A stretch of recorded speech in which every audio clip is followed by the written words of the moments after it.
do.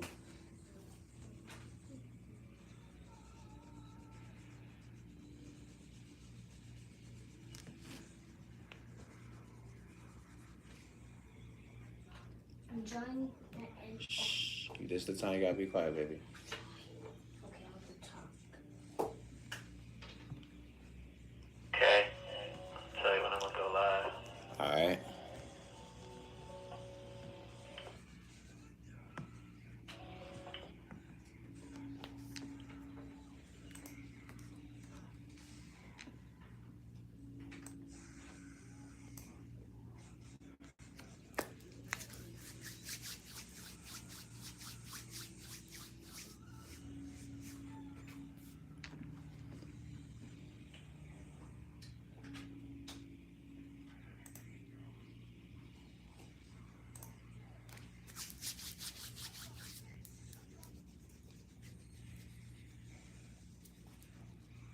Let's get things started real quick. We getting queued up here live at the WBGR studios. Apologies for the delay. We're gonna run from 7:30 to 8 p.m. this evening. I have some news stories that I'm about to share with y'all real quickly, wherever you may be in the world. Peace be upon you. 5, 4, 3, 2. Look at the camera. Go. Good evening, everyone. Welcome. I hope everything is good wherever you are in the world. DaQuan Lawrence here with the Freedom Fighters of the DMV. As you see, Mr. Shafi is not here this evening. He has some very important business to attend to, so I am here trying to hold it down for our international community. I have a couple of news stories that I would like to share with you real quick, mainly focusing on the Washington, D.C. and DMV area, primarily focusing on youth, as I am a young adult who is quickly entering the non-young adult or middle ages of my life. I focus on youth issues. Some of you may or may not remember that I participated in the show last week. Once again, my name is DaQuan Lawrence. I'm currently a doctoral candidate at the Mecca Howard University in Washington, D.C., currently studying African studies, public policy, and global development.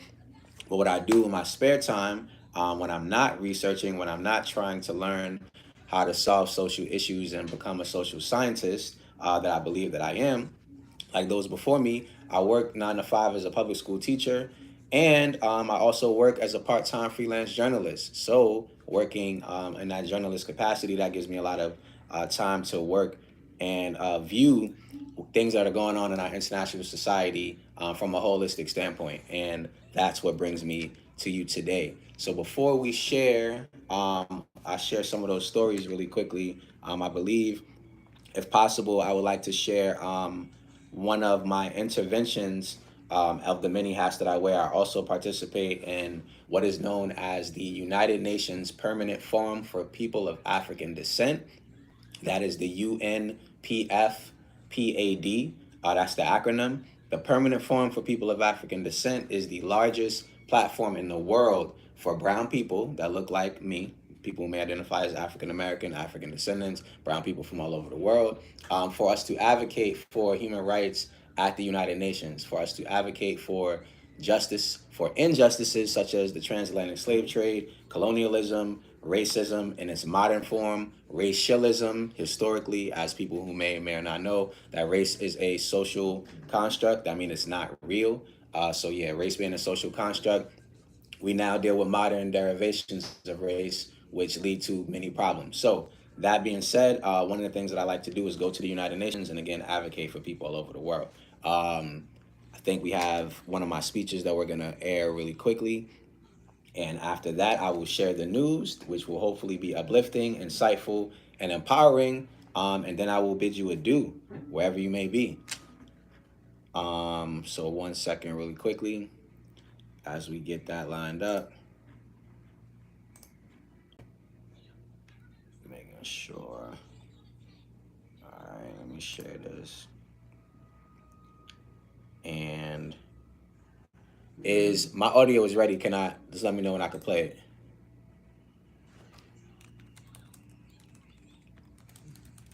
Go ahead. All right, 1 second. starting right now. Give the floor to Lawrence DaQuan, Civil Society Working Group. Lawrence, Good morning, good morning, good morning. good afternoon. Thank you, moderator. Thank you, Madam Afternoon. Chairwoman. Thank you all for being here. Thank you, ancestors. I would just like to read a quote before I give my remarks.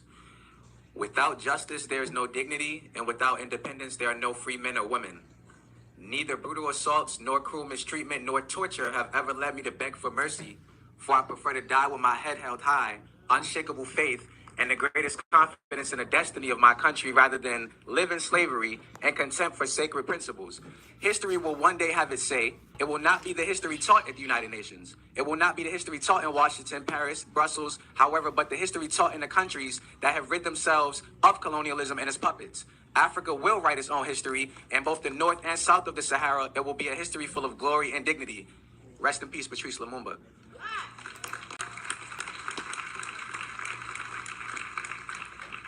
It's important for me to begin with the assassinated Congolese leader Patrice Lumumba because his murder is known as the first United Nations peacekeeping mission.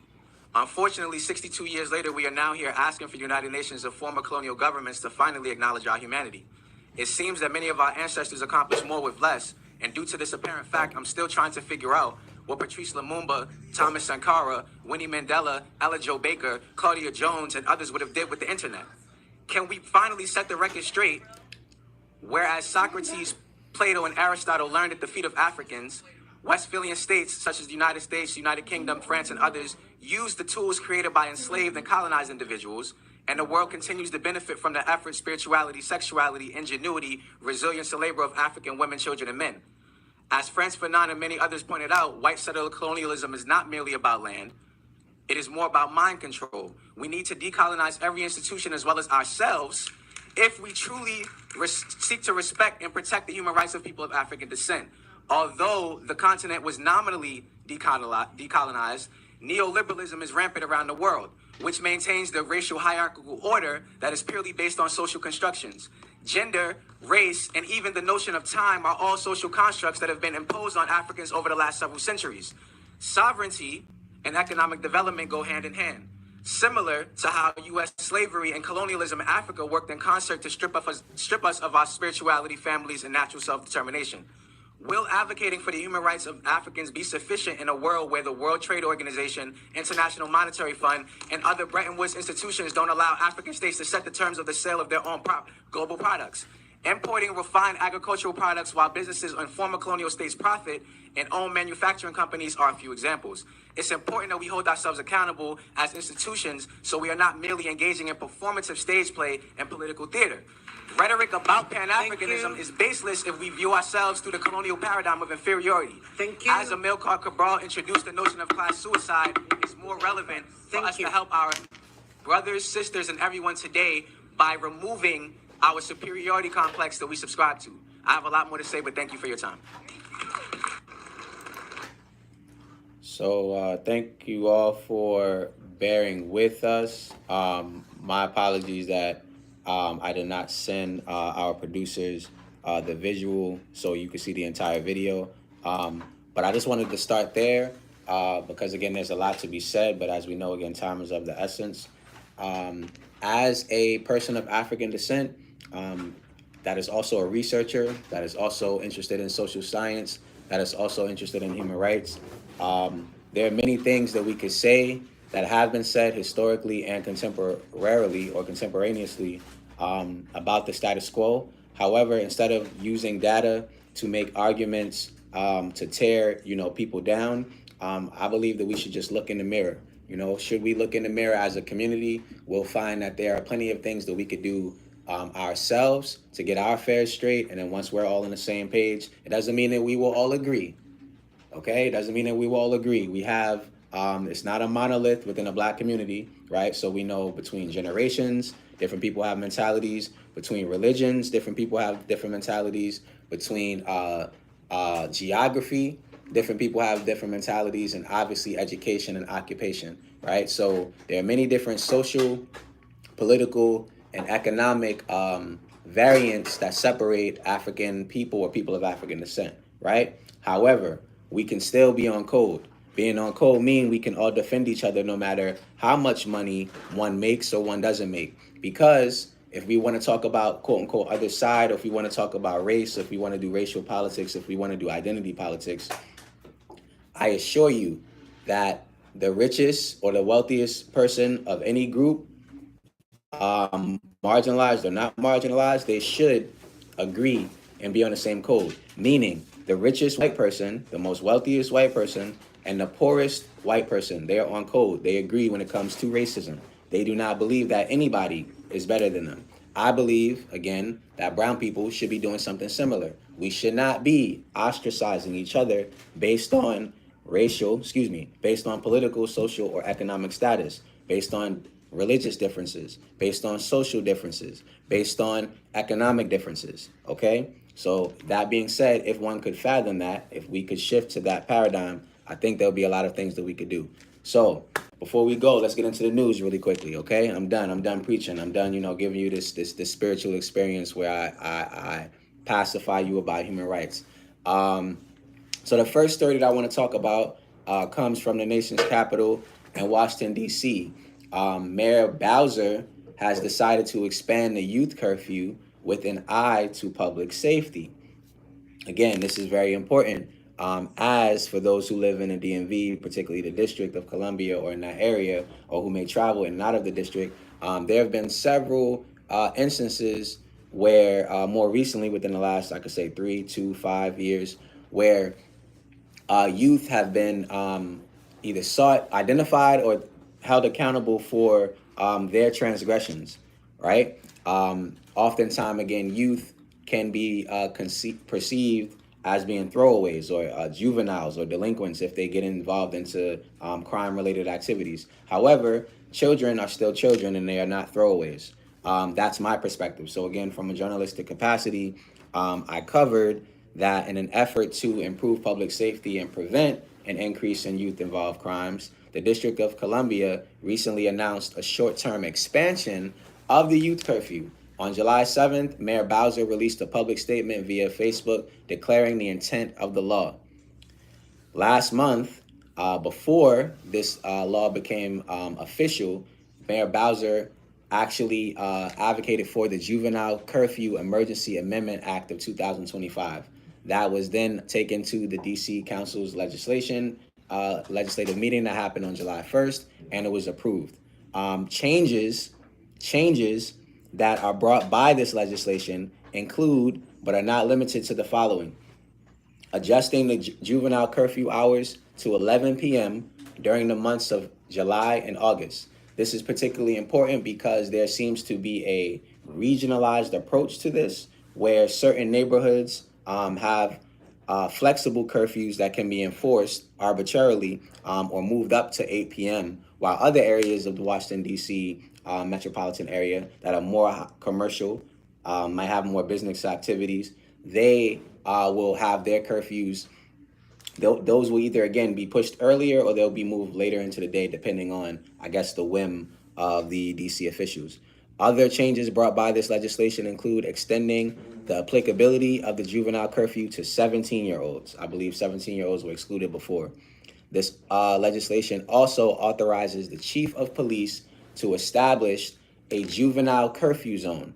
This will mirror the parameters of the popular drug-free curfew zone or drug-free zones of the Washington, D.C., the District of Columbia, that were brought about by the Secure D.C. Omnibus Bill that was signed by Mayor Bowser in March 2014.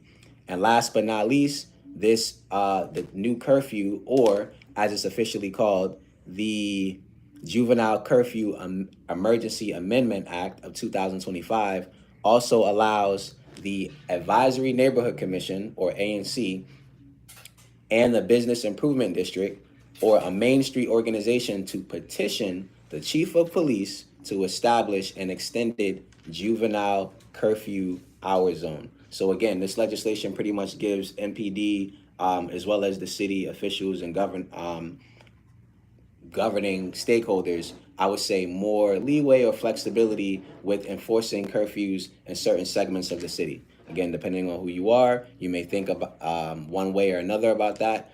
From what my vantage point, again, I think that youth should not be criminalized. Youth should not be criminalized en masse. And this particularly, again, deals with youth who may be involved in the criminal justice or criminal injustice system, again, depending on how you feel about that. The next story, which is tangentially related to that topic, is a story about the Washington, D.C. identifying a need for a new jail in the District of Columbia. So again, our first story talked about the juvenile justice, or excuse me, the Juvenile Curfew Emergency Amendment Act. The second story is more so focused on the need for new jails. This again deals with all populations. For those of you who may not have known or heard, Washington, D.C. currently has two facilities that are responsible for housing offenders or inmates. The Department of Corrections is located in Northwest D.C., and the Department of Corrections is responsible for administering the Central Detention Facility, which is the CDF, as well as the facility that houses women or female inmates within the city. The Central Detention Facility opened in 1976, while the latter jail for women inmates was opened much later. So both facilities have actually been identified for having overcrowding.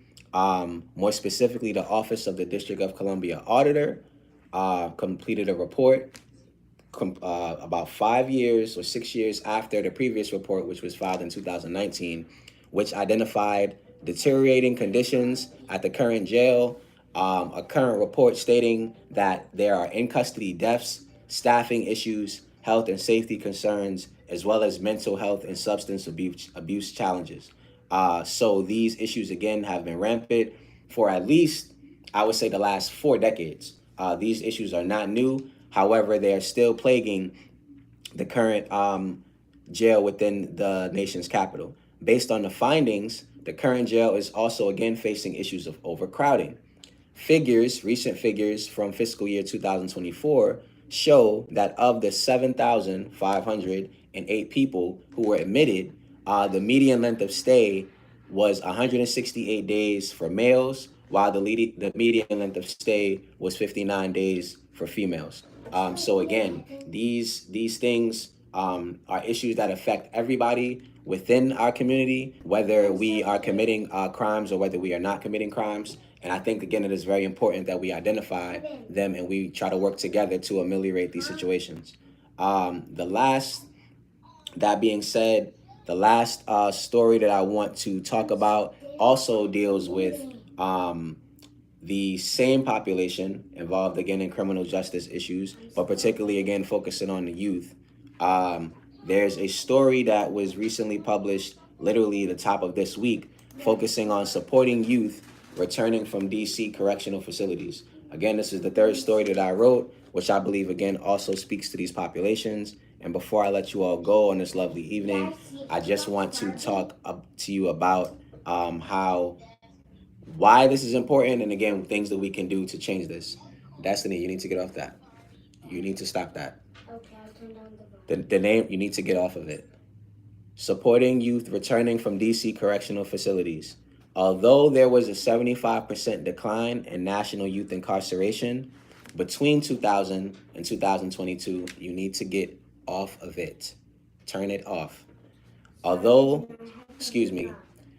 there was a 75% decline in national youth incarceration between 2000 and 2022, at the end of 2022, there were about 27,000 youth offenders held inside of juvenile facilities across the nation, including detention centers, residential treatment centers, group homes, and youth prisons. Considering the high amounts of youth involved in the justice system, it is important for stakeholders around the district to recognize that we can all support youth who are returning from correctional facilities. In Washington, D.C., the Department of Youth and Rehabilitation Services or DYRS, is responsible for the supervision, custody, and care of people charged with the delinquent act. DYRS works with youth who are committed by a DC Superior Court family court judge after adjudication, as well as while they are detained. Again, this is similar to the previous story where there are two primary jails, one for women, another for men within the Washington, D.C. area or within the district proper. There are also two primary facilities that house our youth offenders or youth who are involved in the criminal justice system. One is actually located in the northeast section or quadrant of the city, the Youth Service Center or YSC. And the second is called the New Beginnings Youth Development Center, which is actually located in Maryland proper in the city or township of Laurel. So the YSC or the Youth Service Center is an 88-bed facility that accommodates youth who receive short sentences, while the New Beginnings Youth Development Center is a 60-bed residential facility that where youth receive longer term sentences. According to officials, the youth at both facilities are typically brilliant in one way or another. However, many of them have not figured out how to use their powers for good. So again, I encourage you to look these stories up. If you search my name, DaQuan Lawrence, that's DaQuanLawrence,